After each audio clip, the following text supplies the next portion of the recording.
আসসালামু আলাইকুম। আজ ১৩ জুন ২০২৫ শুক্রবার।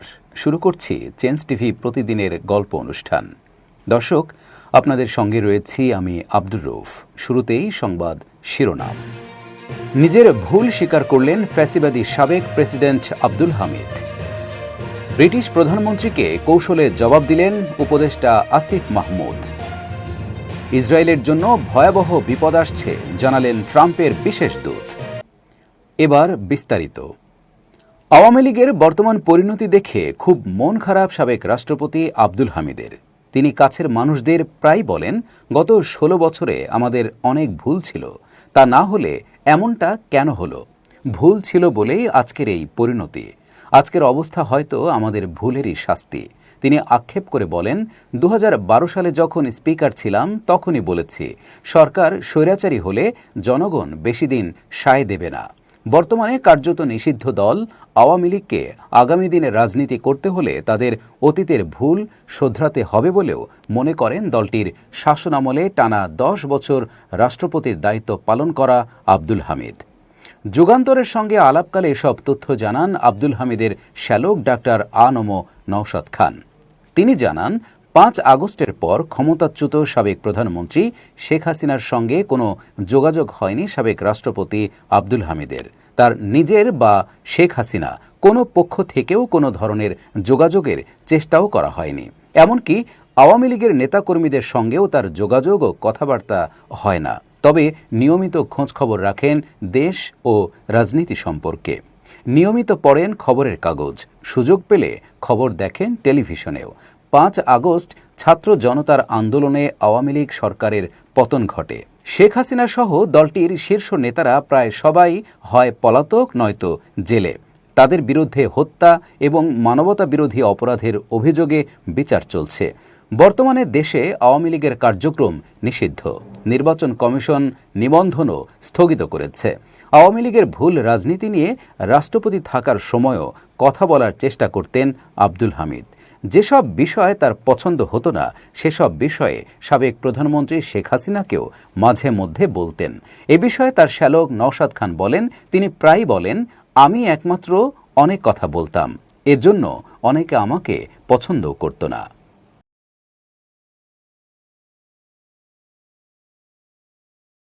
ব্রিটিশ প্রধানমন্ত্রী কিয়ার স্টারমারকে ইঙ্গিত করে সামাজিক মাধ্যম ফেসবুকে একটি পোস্ট করেছেন অন্তর্বর্তী সরকারের স্থানীয় সরকার এবং যুব ও ক্রীড়া মন্ত্রণালয়ের উপদেষ্টা আসিফ মাহমুদ সজীব ভুঁইয়া।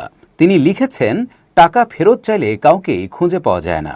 এ বিষয়ে বন্ধু বান্ধব আর সরকার প্রধানের মধ্যে কোনো পার্থক্য নেই। প্রসঙ্গত, যুক্তরাজ্যে সফররত প্রধান উপদেষ্টা ডক্টর ইউনূসের সঙ্গে সাক্ষাতের অনুরোধে সাড়া দেননি যুক্তরাজ্যের প্রধানমন্ত্রী কিয়ার স্টারমার। ক্ষমতাচ্যুত প্রধানমন্ত্রী শেখ হাসিনার আমলে পাচার হওয়া কয়েক বিলিয়ন ডলার উদ্ধারের প্রচেষ্টায় সমর্থন আদায়ের লক্ষ্যে লন্ডনে এ সফর করছেন প্রধান উপদেষ্টা। অধ্যাপক মোহাম্মদ ইউনূস যুক্তরাজ্য ভিত্তিক সংবাদ মাধ্যম ফিনান্সিয়াল টাইমসকে বলেছেন, বিগত শাসনামলে চুরি হওয়া অর্থ খুঁজে বের করতে বাংলাদেশের নতুন সরকারকে সহায়তা করার বিষয়ে যুক্তরাজ্যের নৈতিকভাবে বাধ্যবাধকতা উপলব্ধি করা উচিত। চুরি হওয়া ওই অর্থের একটি বড় অংশ বর্তমানে যুক্তরাজ্যে আছে বলে অভিযোগ রয়েছে। স্টারমার অবশ্য এখনও তার সঙ্গে সাক্ষাৎ করতে রাজি হননি বলে জানিয়েছেন অধ্যাপক ইউনূস। তিনি বলেন, তার সঙ্গে আমার সরাসরি কথা হয়নি। বৃহস্পতিবার বিকাল 5:30টায় দেয়া স্ট্যাটাসটি মুহূর্তেই ভাইরাল হয়। অনেকে মন্তব্য করেছেন তার পোস্টের কমেন্ট বক্সে। শেখ ফাহিম ফয়সাল নামে একজন লিখেছেন, তাও ব্রিটেনের প্রধানমন্ত্রী। আবুল কাশেম অভি লেখেন, আর এটাকেও কিছু কিছু দলের মানুষ ক্রেডিট মনে করছে, আহাম্মক বলে যা হয় আর কি। এদিকে যুক্তরাজ্যে বাংলাদেশের সাবেক ভূমিমন্ত্রী সাইফুজ্জামান চৌধুরীর সম্পদ জব্দ করেছে দেশটির national crime agency NCA. Bangladeshi কর্তৃপক্ষের আবেদনের পরিপ্রেক্ষিতে সাইফুজ্জামানের বিরুদ্ধে এ পদক্ষেপ নেওয়া হয়েছে।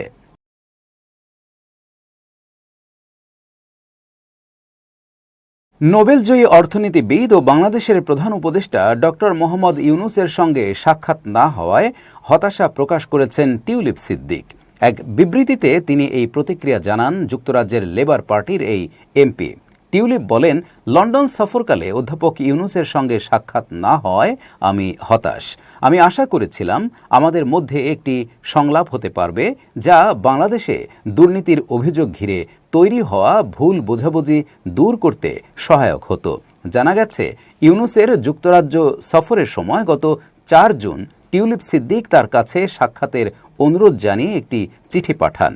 চিঠিতে তিনি বাংলাদেশের দুর্নীতি দমন কমিশনের তদন্ত সংক্রান্ত বিষয় নিয়ে আলোচনা এবং তার পারিবারিক পরিচয় স্পষ্ট করার আগ্রহ প্রকাশ করেছিলেন।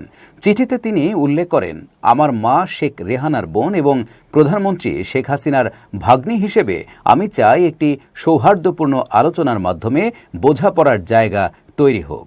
এই ঘটনায় যুক্তরাজ্য ও বাংলাদেশের রাজনৈতিক অঙ্গনে আলোচনার জন্ম দিয়েছে। অনেকেই মনে করছেন, বর্তমান পরিস্থিতিতে ডক্টর ইউনূসের সতর্ক অবস্থান তার প্রধান উপদেষ্টার দায়িত্ব পালনের অংশ হিসেবেই এসেছে। শরীরের শক্তি কমে যাচ্ছে, অল্প কাজে হাঁপিয়ে উঠছেন। ডায়াবেটিস মানে কি জীবনের গতি থেমে যাওয়া? একদমই না। প্রতিদিন মাত্র 1 কাপ ডায়াবেটিস চা পান করুন আর সুস্থ জীবন উপভোগ করুন।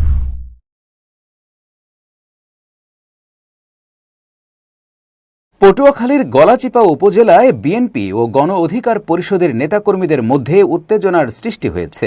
এই পরিস্থিতিতে আইন শৃঙ্খলা রক্ষায় উপজেলায় জারি করা হয়েছে ফৌজদারি কার্যবিধির 144 ধারা। উপজেলার বকুলবাড়িয়া ইউনিয়নের পাতাবনিয়া বটতলা বাজার এলাকায় বৃহস্পতিবার রাতে গণ অধিকার পরিষদের সভাপতি নুরুল হক নূরকে কয়েক ঘণ্টা অবরুদ্ধ করে রাখার ঘটনা থেকে এই উত্তেজনার সূত্রপাত।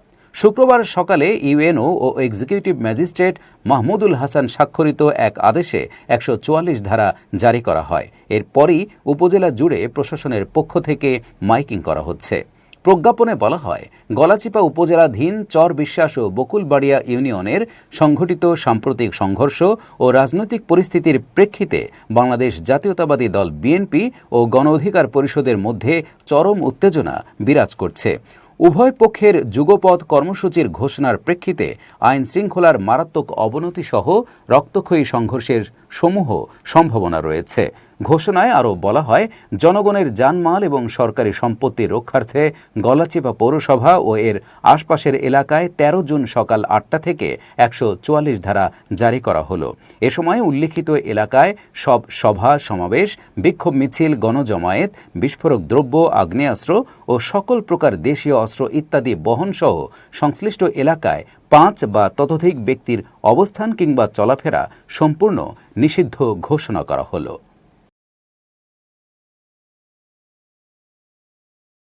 এবার ইরান ইসরায়েল সংঘাত প্রসঙ্গ। ইরানে ব্যাপক হামলা চালিয়েছে ইসরায়েল। শুক্রবার মধ্যরাতের এই হামলায় দেশটির বিপ্লবী বাহিনীর প্রধান কমান্ডার মেজর জেনারেল হোসেইন সালামি সহ অনেকে প্রাণ হারিয়েছেন। এখন ইরানের প্রতিশোধমূলক হামলার আশঙ্কায় মধ্যপ্রাচ্য জুড়ে আতঙ্ক বিরাজ করছে। এই হামলার ঠিক আগে আগে মার্কিন প্রেসিডেন্ট ডোনাল্ড ট্রাম্পের বিশেষ মধ্যপ্রাচ্য দূত স্টিভ উইটকফ সতর্ক করেছেন, ইসরায়েল যদি ইরানের পারমাণবিক স্থাপনাগুলোর উপর আক্রমণ চালায় তবে তা বিপজ্জনক পরিণতির সৃষ্টি করতে পারে। মার্কিন গণমাধ্যম অক্সিয়াসের প্রতিবেদনে বলা হয়েছে, উইটকফ এই বিষয়ে মার্কিন সিনেট রিপাবলিকানদের জানিয়ে দেন যে ইরানের প্রতিক্রিয়া একটি ব্যাপক প্রাণহানির ঘটনা ঘটাতে পারে। সিক্রেট ব্রিফিংয়ে উইটকফ কথা বলেন এবং বলেন যে ইরান প্রতিশোধ হিসেবে যে ধরনের আক্রমণ চালাতে পারে তা ইসরায়েলের নিরাপত্তা ব্যবস্থার জন্য অত্যন্ত চ্যালেঞ্জিং হতে পারে। দেশটির প্রতিরক্ষা ব্যবস্থা মারাত্মক ক্ষতির শিকার হতে পারে।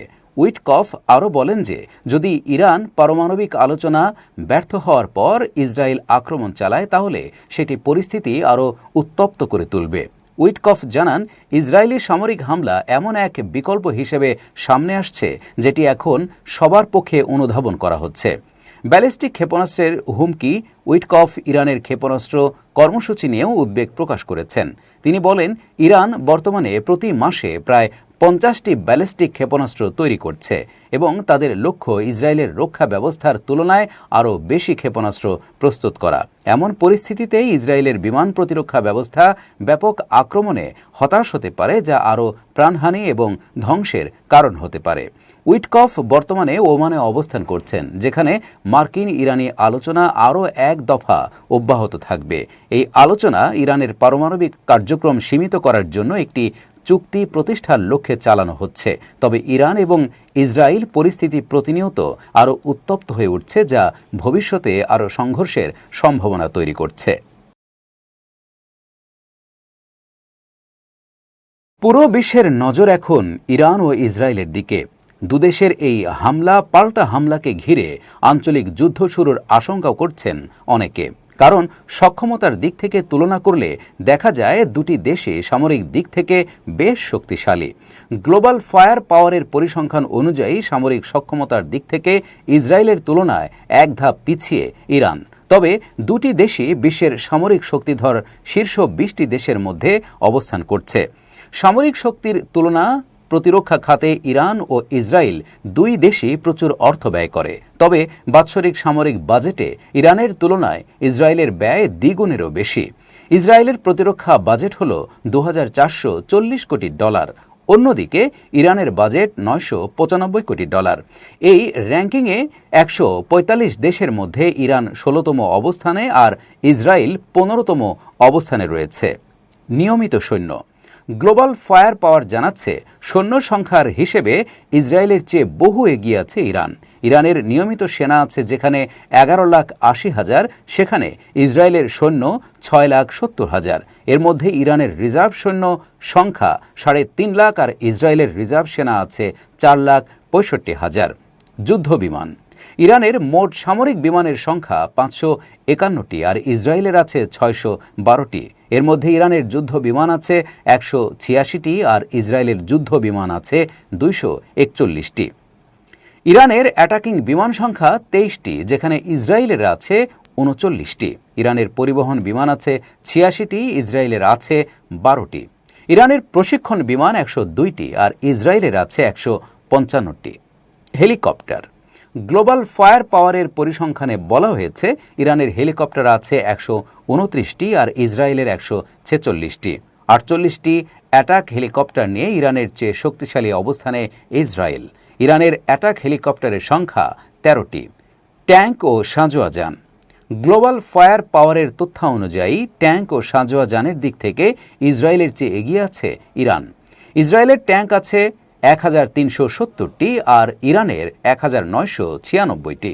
সাঁজোয়া যান আছে ইরানের 65,765টি আর ইসরায়েলের আছে 43,403টি। এছাড়া আর্টিলারি সক্ষমতায় এগিয়ে ইরান। তাদের রকেট আর্টিলারি MLRS এর সংখ্যা 775টি এবং সেলফ প্রোপেলড আর্টিলারির সংখ্যা 580টি।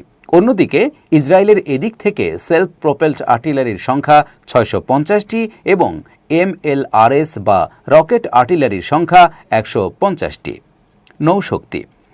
গ্লোবাল ফায়ার পাওয়ার বলছে নৌবাহিনীর শক্তির দিক থেকে এগিয়ে আছে ইরান। দেশটির 101টি যুদ্ধজাহাজ রয়েছে, যেখানে 7টি ফ্রিগেট এবং 21টি টহল জাহাজ আর ইসরায়েলের যুদ্ধ জাহাজ সংখ্যা 67টি। এর মধ্যে টহল জাহাজ আছে 45টি এবং ইসরায়েলের কোনো ফ্রিগেট নেই। সাবমেরিনের দিক থেকেও ইরান শক্তিশালী। দেশটির সাবমেরিন আছে 19টি, যেখানে ইসরায়েলের সাবমেরিন আছে 5টি। পারমাণবিক শক্তি। সুইডেন ভিত্তিক গবেষণা সংস্থা Stockholm international piece research institute SIPRI এর সর্বশেষ তথ্য অনুযায়ী গত বছরের শুরুতে বিশ্বের 9টি দেশের কাছে প্রায় 12,512টি পারমাণবিক অস্ত্র আছে। দেশগুলো হলো যুক্তরাষ্ট্র, রাশিয়া, যুক্তরাজ্য, ফ্রান্স, চীন, ভারত, পাকিস্তান, উত্তর কোরিয়া এবং ইসরায়েল। এই তালিকায় ইরানের কাছে আনুষ্ঠানিকভাবে পারমাণবিক অস্ত্র কখনোই ছিল না, কিন্তু যুক্তরাষ্ট্র এবং ইউরোপীয় ইউনিয়ন গত কয়েক বছরে বেশ কয়েকবার দাবি করেছে যে ইরান তাদের ইউরেনিয়ামের মজুদ দিয়ে পারমাণবিক অস্ত্র তৈরি করছে। ইরান দাবি করে তাদের পরমাণু কর্মসূচি শান্তিপূর্ণ। এদিকে গ্লোবাল ফায়ার পাওয়ার তাদের রিপোর্টে উল্লেখ করেনি যে কোন দেশের হাতে কতটি এ ধরনের অস্ত্র রয়েছে। প্রতিষ্ঠানটি বলছে পারমাণবিক অস্ত্র ক্ষমতার বিষয়টি তারা তাদের রিপোর্টে বিবেচনায় নেয়নি। এবার খুব জরুরি 1 মিনিট জানাচ্ছেন ইউনেস্কো ক্লাব পুরস্কার বিজয়ী সাংবাদিক আমিরুল মোমিনিন মানিক। খুব জরুরি 1 মিনিটে প্রত্যেককে আমন্ত্রণ। প্রিয় বন্ধুরা, আমরা প্রতিনিয়ত অন্যের ব্যবসায় বিনিয়োগ করতে চাই আকর্ষণীয় মুনাফা পাবার লোভে। এই কাজটি কখনোই করবেন না। যে ব্যবসা সম্পর্কে আপনার ধারণা নেই সেই ব্যবসায় আপনি সম্পৃক্ত হবেন না। একজন বিনিয়োগকারী হিসেবে তখনই আপনি যুক্ত হবেন যখন ওই ব্যবসাটার A to Z সম্পর্কে আপনার ধারণা রয়েছে। কারণ যে ব্যবসা সম্পর্কে আপনার ধারণাই নেই সেখানে নিজের টাকা অন্যের হাতে তুলে দেওয়া মানে টাকা জলে ফেলা। সুতরাং আজকেই ভাবুন আপনি কোন পথে আছেন। সবাই ভালো থাকবেন, শুভেচ্ছা নিরন্তর। এবার দেশের বাইরের খবর। ইরানের পারমাণবিক ও সামরিক স্থাপনায় ভয়াবহ হামলা চালিয়েছে ইসরায়েল। হামলায় এখন পর্যন্ত ইরানের IRGC প্রধান হোসেইন সালামি, সশস্ত্র বাহিনী প্রধান জেনারেল মোহাম্মদ বাঘেরি ও বেশ কয়েকজন পরমাণু বিজ্ঞানীর নিহত হওয়ার খবর পাওয়া গেছে। ইসরায়েলি বাহিনীর হামলার জন্য যুক্তরাষ্ট্র দায়ী হবে জানিয়েছে ইরান। ইরানের পররাষ্ট্র মন্ত্রণালয় বলেছে, জাতিসংঘ সনদ অনুযায়ী ইসরায়েলি হামলার জবাব দেওয়ার আইনি ও বৈধ অধিকার তেহরানের রয়েছে। ইরানের পররাষ্ট্র মন্ত্রণালয় এক বিবৃতিতে জানিয়েছে, আমাদের প্রিয় মাতৃভূমি ইরানের বিরুদ্ধে ইহুদিবাদী ইসরায়েলের আগ্রাসনের বিপজ্জনক ও সুদূরপ্রসারী প্রভাব এবং পরিণতির দায় ইসরায়েলে ও এর সমর্থকদের ওপর বর্তাবে। ইরানের পররাষ্ট্র মন্ত্রণালয় আরও জানায়, ইরানের বিরুদ্ধে ইহুদিবাদী সরকারের আক্রমণাত্মক পদক্ষেপ যুক্তরাষ্ট্রের সমন্বয় ও অনুমোদন ছাড়া পরিচালিত হতে পারে না। অতএব এই শাসন ব্যবস্থার প্রধান সমর্থক হিসেবে মার্কিন সরকারও ইহুদিবাদী সরকারের অভিযানের বিপজ্জনক প্রভাব ও পরিণতির জন্য দায়ী থাকবে। এদিকে নাম প্রকাশে অনিচ্ছুক এক ইসরায়েলি সামরিক কর্মকর্তা টাইমস অব ইসরায়েলকে জানিয়েছেন, এখন পর্যন্ত 5 ধাপে ইরানের বিভিন্ন স্থাপনায় শতাধিক বিমান হামলা চালানো হয়েছে। অন্তত 8 স্থানে এই হামলা চালিয়েছে ইসরায়েল। হামলার পর তেহরান সহ বেশ কয়েকটি শহরে বিস্ফোরণের শব্দ শোনা গেছে। এরই মধ্যে বন্ধ করে দেওয়া হয়েছে ইসরায়েলের আকাশসীমা।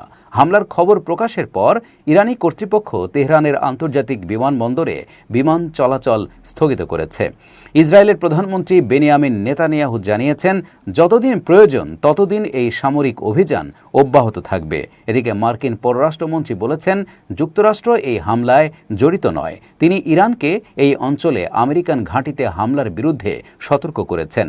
প্রেসিডেন্ট ডোনাল্ড ট্রাম্প তেহরানের সঙ্গে কূটনৈতিক সম্পর্ক বজায় রাখার প্রতিশ্রুতি দেওয়ার পরপরই ইরানে এই হামলা চালানো হয়েছে।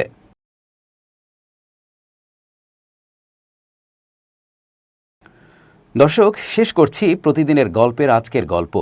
changetv.press বাংলাদেশের ইউটিউব জার্নালিজমের অগ্রদূত। ভিজিট করুন এর ওয়েবসাইট www.changetv.press, ইউটিউব youtube.com/changetvpress এবং সাবস্ক্রাইব করুন চ্যানেলটি।